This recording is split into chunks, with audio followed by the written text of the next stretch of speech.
அண்மை செய்தி.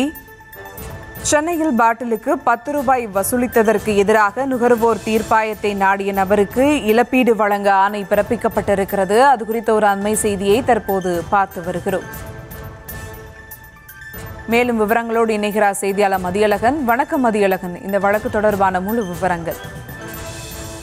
சென்னை செம்பியம் பகுதியைச் சேர்ந்த தேவராஜன் என்பவர் மாதவரம் ரவுண்டானா பகுதியில் உள்ள டாஸ்மாக் மதுபான கடையில் கடந்த மார்ச் மாதம் 240 ரூபாய் மதிப்புள்ள மதுபானத்தை வாங்கியிருக்கிறார். அப்பொழுது பாட்டிலில் நிர்ணயிக்கப்பட்ட விலையை விட கூடுதலாக 10 ரூபாயை டாஸ்மாக் கடை விற்பனையாளர் வசூலித்துள்ளார். இது தொடர்பாக டாஸ்மாக் கடை விற்பனையாளரிடம் முறையிட்ட பொழுது எந்த ஒரு பதிலும் கூறாமல் இருந்தது வாடிக்கையாளருக்கு மன உளைச்சலை ஏற்படுத்தியுள்ளது.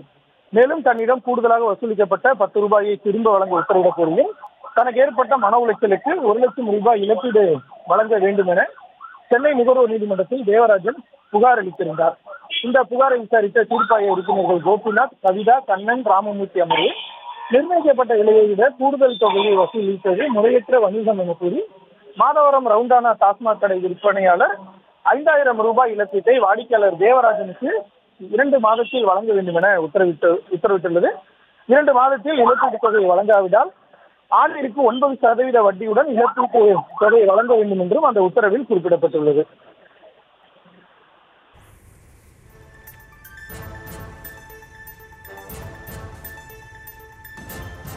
விவரங்களுக்கு நன்றி மதியழகன்.